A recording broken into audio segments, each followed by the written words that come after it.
You wanted the best. You've got the best podcast. The hottest podcast in the world. The Chris Voss Show, the preeminent podcast with guests so smart you may experience serious brain bleed. The CEOs, authors, thought leaders, visionaries, and motivators. Get ready. Strap yourself in. Keep your hands, arms, and legs inside the vehicle at all times, because you're about to go on a monster education roller coaster with your brain. Now, here's your host, Chris Voss. Here's your host, Chris Voss. I'm Chris Voss. If you haven't been here before, I'm Chris Voss. Look at me. Everybody knows that I'm here. Hey, guys, welcome to the Chris Voss Show. We certainly appreciate you guys being here. As always, refer the show to your family, friends, and relatives. Give us 5-star reviews over there on the iTunes network there. And, tell people to subscribe to the show. You can go to LinkedIn. There's like a free newsletter over there, a big group of 122,000 people. And you can go to all of our groups on Facebook, LinkedIn, Twitter, Instagram, all those crazy places the Chris Voss Show is at. Today, we have an amazing doctor on the show. He is Dr. Nelson Hendler. He is a 1966 cum laude. I'm not sure if I'm pronouncing that correctly. Am I pronouncing that correctly, Dr.? No, that's not so good either, Chris. Close enough. Cum laude, I think is how it's said. Cum laude? I clearly didn't go to college. Can you tell? Yeah, there we go. He's a graduate of Princeton University, where he also played varsity lacrosse. He received an MD in 1972 and an MS in neurophysiology in 1974 from University of Maryland, and did his residency training in psychiatry at Johns Hopkins Hospital from 1972 and 1975, which is about from here to there as much time as it would take for him to fix everything that's psychologically wrong with me. Dr. Hendler was an assistant professor of psychiatry and neurosurgery at Johns Hopkins University School of Medicine for 31 years and an associate professor of physiology at University of Maryland School of Dental Surgery. He's published 4 books, 34 textbook chapters, and 71 articles. He was the past president of the Reflex Sympathetic Dystrophy Association of America and the American Academy of Pain Management. He's testified before the U.S. Senate 3 times on medical issues for Senator Edward Kennedy, Senator Barbara Mikulski, and Senator Howard Metzenbaum. And I'm just going through a whole relay race of things here. Welcome to the show, Dr. Hendler. How are you? Thanks for having me, Chris. Thanks for coming. We certainly appreciate having you on. Man, you've got quite the resume there. It's pretty good. I wrote it myself. Yeah, there you go. I wrote mine. I just graduated high school and I've been kicking around under Vidocs ever since. So give us a .com so people can find out where you are, what you do, and get to know you better. Sure. Well, the major thrust of what we're going to discuss is the fact that 40% to 80% of chronic pain patients and headache patients are misdiagnosed. This should be interesting. And can you give people your website, your .com, so that, or wherever you want people to follow you? The website is www.painvaliditytest.com. There you go, painvaliditytest.com. So what does your company do? We provide accurate diagnosis for patients who have been misdiagnosed. Mm-hmm. And in what ways are they misdiagnosed? Do you find is it physically, mentally, or when you say misdiagnosed, what areas does that cover? A vast majority of them are misdiagnosed physically, and that's for a variety of reasons.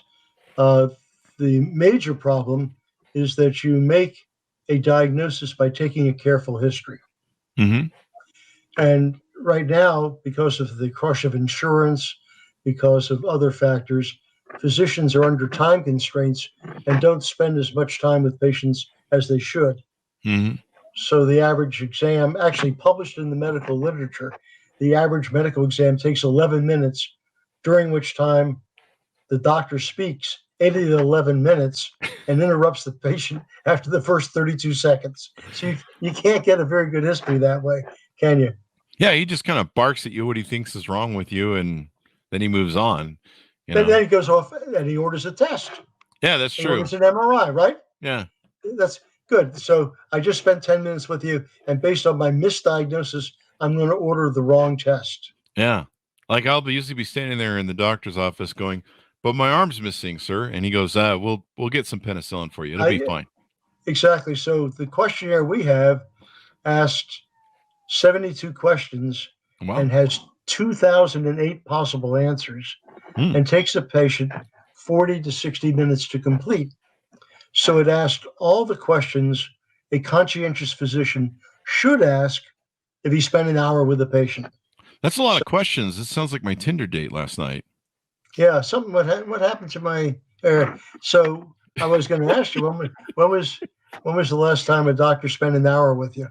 Not a lot, and I think the last time I did, I had to pay a lot for the surgery, and I was mostly unconscious most of the time. It's funny. I was on a radio show out in Palm Springs with an attractive radio show hostess, and I asked her when was the last time the doctor spent an hour with you, and she says, "Oh, when he took me to dinner." That's a good one. That was a great answer. Yeah, that was Joey English show. Yeah, out in Palm Springs. So it sounds like you specialize in helping people with chronic pain, headaches, things of that nature. I try to, yes. Can you do anything about my 5 previous ex-wives that I've divorced? That's the kind of a headache. That's a little out of my realm of expertise. Oh, damn it. Okay. Even if I answer the 72 questions. Okay.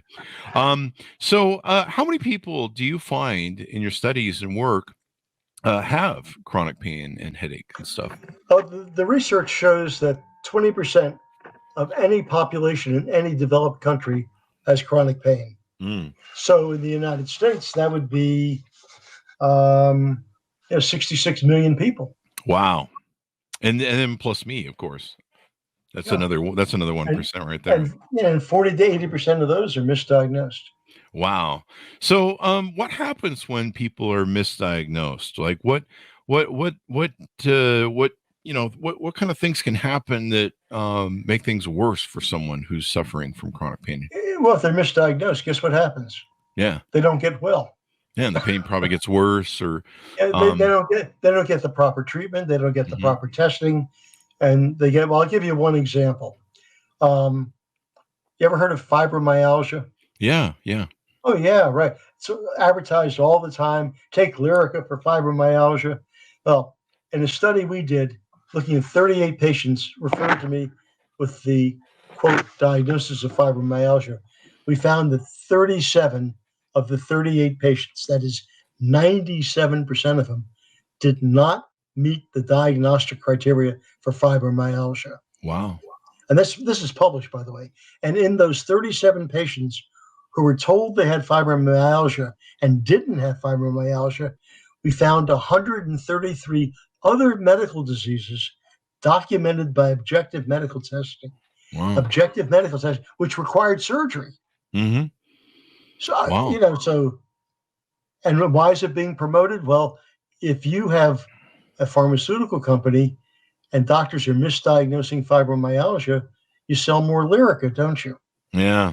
I got fibromyalgia from watching all those commercials and hearing all the side effects. A lot of misinformation creeps into the public domain as a result of these fallacious and erroneous things. The other one is like, injections, Botox for migraine headache. Oh yeah, Botox. Yeah. Well, let's talk about that. Yeah. What is a migraine headache? A migraine headache is a damage to vessels inside the brain, inside the skull, inside the dura mater. Mm-hmm. So what makes you think getting an injection into a muscle outside the skull is going to do anything for migraine headache? Well, the reason that Botox works is not because it's helping migraine. It works because the patients don't have migraine headache. They have mixed muscle tension vascular headaches, and the Botox takes the muscle out of spasm and treats the headache. And that's what it treated, but it didn't treat the migraine headache because the pathophysiology, the chemistry of migraine is completely different and wouldn't respond to an injection outside the head. So don't forget, a lot of the medical information creeps into our lexicon because of pharmaceutical companies promoting misinformation to sell the drugs. Yeah, it's pretty amazing. I mean, I think we're one of the few countries in the world that lets advertising run that way, and some of it's pretty ambiguous. Like they'll be like, "Are you seeing with both eyes? You probably need our medicine. So call your doctor today and demand that you get lobotomies." That Yeah, sort of thing. But they'll say stuff that you're like, "Do you have frequent headaches?" And you're like, "I'm getting one now from your commercial." But right. anyway, And then, so. good. So when people go to your website, they can go there and get basically a diagnosis of the same thing they get with your experience from John Hopkins Hospital doctors. Well, the questionnaire on the website, Mm-hmm. I'm losing the video. Is that something in my computer or yours? There we are. Okay. Well, you go to the website, www.painvaliditytest.com. There's a questionnaire for patients themselves. Legally, we cannot give a diagnosis over the internet because we violate the internet practice of medicine laws in practicing medicine in the state without a license. So we give them information, and they take that information to their doctor. Okay. And the information that they get is what we think might be wrong with them. Now, we can't call it a diagnosis, but they can review it with their doctor, confirm the diagnosis with their doctor, and then get the appropriate medical test. Oh, that's good. That's good because I was amazed at how much inaccuracies there are on diagnosis. Unbelievable. Unbelievable. Yeah. And so when you fill out the questionnaire and you get an answer back from you guys, does that come later or does that come immediate? Within 5 seconds. Oh, wow. You finish the questionnaire. We score it. We score it using Bayesian analysis and in a proprietary program. And then you have the results back within 5 seconds after you complete the test. Mm-hmm. That's pretty amazing, man. And so how often do you guys get it right? Do you have a percentage on that? Yeah, we've published articles on this. We find that when we look at the diagnosis generated by the website, we find that the diagnosis generated by the test correspond with diagnoses of Johns Hopkins Hospital doctors 96% of the time. Wow. That's pretty awesome, man. That's a great track record. And that's published. That's published and verified. And then do people pay for this knowledge? No. How does it work that way? Well, for a consumer who's taking the test, it's only $19.95. Wow, that's a great deal. That's pretty awesome. Yeah, so they can just go on there, painvaliditytest.com. Is that correct? Yeah, www.painvaliditytest.com. That's correct. They can go on there. Take as much time as you want to answer the questions, and then you'll get the results. You have to go back in order to be HIPAA compliant and get the results. And then there you are. You can take that to your doctor, print out the results, go to your doctor. There you go. And what was interesting to me is you talked about what are the wrong tests and what are the right tests, like MRIs can miss stuff. Tell us a little bit about that. Let's talk about that. The MRI, if you say you're injured in an auto accident, hit from the rear, the doctor does an evaluation and says, oh, you have a normal MRI, a normal CAT scan, and normal x-rays. Okay? You have whiplash. You have cervical sprain. No. Here's what you have. Here's what you have. The MRI misses disc pathology 77% of the time compared to a provocative discogram. Wow. And so what is disc? Well, I'm going to explain all this to you. And a CAT scan misses bony pathology 56% of the time compared to a 3D CAT scan. Wow. And x-rays miss pathology 99.8% of the time compared to flexion extension x-rays with obliques and open mouth odontoid views. And I've just mentioned 3 tests to you that the average physician never uses or never even heard of. So let's talk about what that is. Okay. You can't measure pain. The pain fibers are too small. They don't show up on MRI. You can't tell whether a pain fiber is damaged or not. And importantly, the disc in your neck or the disc in your lower back are like jelly donuts. Okay? It's probably And all the jelly donuts I ate. yeah, the annulus, and the annulus is the donut, and the jelly inside is called the nucleus pulposa. Mhm. I won't bore you with that, but I'm going to tell you something now that 99% of the doctors don't know. In the rear portion of the disc, in the rear portion of that donut, in the rear portion of the annulus, are pain fibers. Mm. And if these pain fibers get disrupted, you feel pain just as if you had a herniated disc, and just as if you had the disc pushing on the nerve root going down your leg, but it doesn't show up on MRI. Mm-hmm.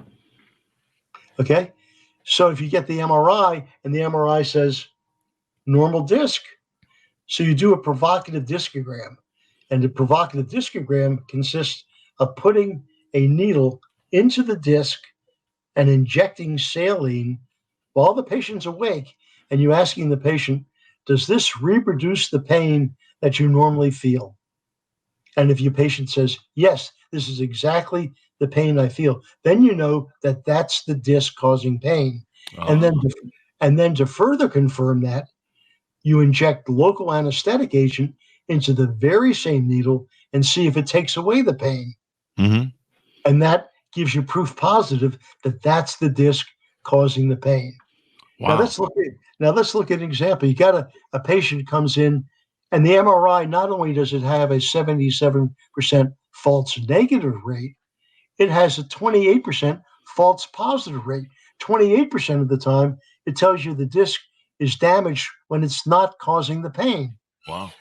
So now you have a patient who's injured in an accident, gets an MRI. The MRI says, oh, there's a herniated disc at L2, L3.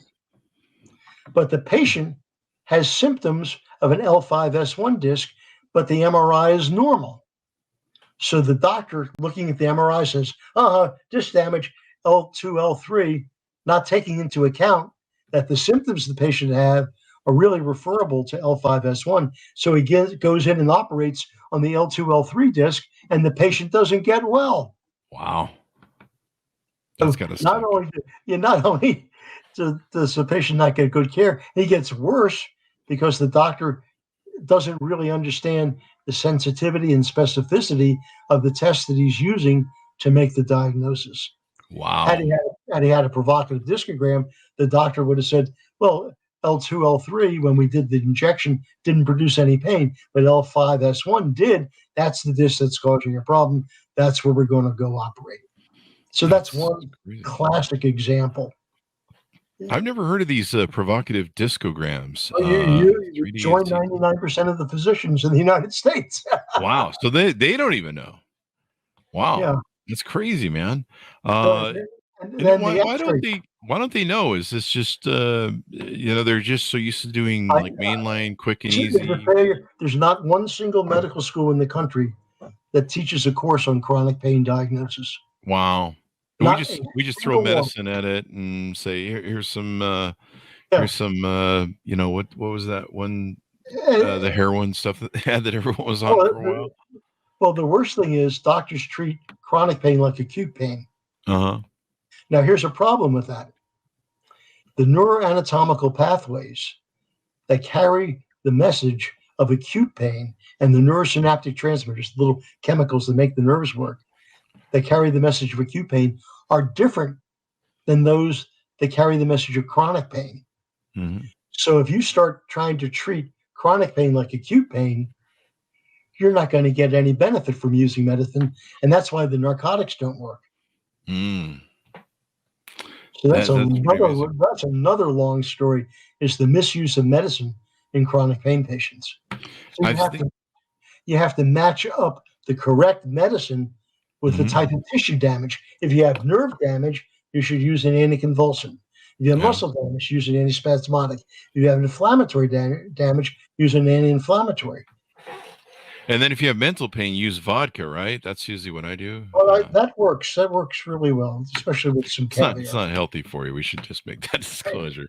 I'm walking proof of that. I think you and I could get into trouble together, Chris. We probably could. We don't want to get in trouble. Quit drinking, folks. One of the best things I ever did. I didn't have a problem, but just not having that's bad. So stay away from that, kids. So why don't more doctors order these types of tests? And you should obviously go to your website, fill out the form, but you should probably go to your doctor and say, hey, can we check this other stuff out? Yeah. All the articles I told you about are on that website, the www.painvaliditytest.com. So if the physician wants to read up on the appropriate medical test and the ways of making diagnosis, they're there. And the other thing that happens after like a whiplash injury, your head goes backwards and it goes forward. Mm-hmm. And when it does that, it tears the muscles and ligaments and blood vessels in here in the thoracic outlet area. And it gives you numbness and pain in your arms when you use them. Mm-hmm. Doctors never ask about that. They never do a simple maneuver called the ruse maneuver. And the ruse maneuver is very simple. You hold your arms up like this. You hold it that way for 2 minutes. And then you ask the patient, what do you feel? And if the fingers go numb and are painful, you know the patient has thoracic outlet syndrome. Oh, wow. It's a simple test. Mm-hmm. Then the flexion extension, look, a patient comes in and says, look, doc, my pain gets worse when I lean my head backwards or I lean my head forward. Okay? Mm-hmm. I said, well, how is it when you hold it straight? Oh, it doesn't bother me. But when I lean forward or lean back, I said, well, let me see your x-rays. All the x-rays are upright x-rays. They're not taken. That makes sense. Well, honest to God. So they're not taken when the patient is leaning forward or leaning backwards. Now, Chris, we're not talking medicine here. We're talking common sense. Yeah. Wouldn't it make sense to say, when I get worse pain when I lean forward, okay, let's take an x-ray when you're leaning forward. My doctor would just say, well, stop leaning forward. Yeah, exactly. My mom would say that. Quit leaning forward, dummy. Yeah, so you understand that it's really applying some very simple logic and common sense. There you go. I mean, it's funny how little common sense seems to be in our medical thing. Yeah, well, common sense isn't very common. Yeah, I mean, they just like, you see these drugs that they have on TV now, and now they have like you have to take a drug for the side effect of the other drug that's on TV. So like, are you taking Parallax or what? I don't even know if that's a real drug. You're taking the antipsychotic drug. So take this drug to stop the abnormal movement disorders. Are you having a problem with jitters when you take Parallax and you're going like this all the time? Well, that's a side effect. So now if you take our drug, you'll be going the other way with this. And then you'll probably need another drug that'll make you go this way. I don't know. It's all just a joke. The funniness. So this is really interesting to me. Like you mentioned, doctors don't spend enough time diagnosing you or really caring. It's almost like they just kind of throw stuff at you.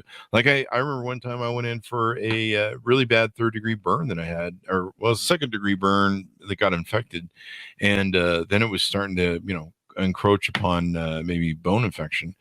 And the doctor wouldn't give me penicillin. And they're just like, yeah, we'll just give you this. That should do the trick. And it got worse to a point that I almost had to have a bone scrape. And eventually they gave me some really solid penicillin, but it was like, they're just throwing stuff around like, whatever, the kid gets needs a bone scrape, who cares, whatever. It was just phoning it in medication sort of stuff. It's crazy. Yep. Well, you have to match up the tissue for the right medicine, and you can't understand which tissue is damaged until you have a correct diagnosis. There you go. So how many charts have you reviewed over a 17-year period of time, and how did you develop these questions to get these perfected? Well, we've reviewed 10,000 charts over a 17-year period of time, and the questions in the questionnaire are derived from the questions I asked the patient and the answers I got, and then match them up with results on the medical test. And that's why we know that the MRI misses disc pathology because the provocative discogram picked up pathology missed by the MRI. Wow. And the extension X-rays picked up pathology missed by the regular X-rays. And the 3D CAT scan picked up pathology missed by the regular CAT scan. And what's so, go ahead. Go ahead. I was going to ask you, what's some of the responses you've gotten from the tests that you provided to people? What's sort of been the results of that? I have over 1,000 unsolicited letters. Wow. Unsolicited. That I didn't say, write me a letter. I got 1,000 letters saying, thank you, doc. If it hadn't been for you, I would have committed suicide. Thank you. I'm off medicine. I've had letters from patients' attorneys saying, thank you. Mr. Jones is back at work. He's off narcotics. He's feeling great. This is wonderful what you did. And I've let patients' attorneys write me saying, my God, this fellow was, dysfunctional, and I'm glad you got him well. And P.S., instead of getting $3,500 for the case, we got $25,000 for the case. Well, that happens about 65% of the time. Wow. For any attorneys who are listening, trial attorneys, I can take an average whiplash case for which you get with normal X-ray, MRI, and CAT scan, for which you're getting offered $3,500, and I can convert that into a policy limit case where you get at least $25,000, if not more, by having objective medical pathology documented by medical test. That's pretty amazing. Irrefutable evidence. So not only can patients do a pain diagnostic screening on your website, you also do a provider service, or you help provider service organizations and different people. Tell us a little bit about that. Yeah, we can, for physicians who are really dedicated to their patients, who want to, or the rush for time, they want to get a history ahead of time. The longest portion of a medical evaluation is taking a careful history. I used to spend an hour and a half with my patients and get finished, and the patient would go out and turn to the secretary and say, oh, can I go back in? I forgot to tell him something. So you really have to take a careful history. It helps the physician see patients faster and more accurately. It helps attorneys get a better picture what's really wrong with their clients if they're involved in an accident. And it's a win-win-win situation. And paradoxically, the test actually saves money. That's pretty awesome too. So everybody wins in this deal. There you go. The patient gets better care. The attorneys and the doctors make more money, see more patients. And eventually, the insurance companies will find, instead of having the patient going on for 2 years or more being misdiagnosed and paying him all that time while he's not getting well, if you get him accurate diagnosed and properly treated, he's back at work in 2 to 3 weeks or months. I have one article I did with Tom Emmerich. Tom was vice president of Burger King, vice president of British Petroleum, and lastly, vice president of Walmart, in charge of human resources. And he and I published an article showing that the accurate diagnosis saved insurance carriers between $20,000 to $175,000 a case for the long-term cases. Wow, that is wild. So you also work with HMOs, self-insured companies, union hospitals, insurance companies, etc.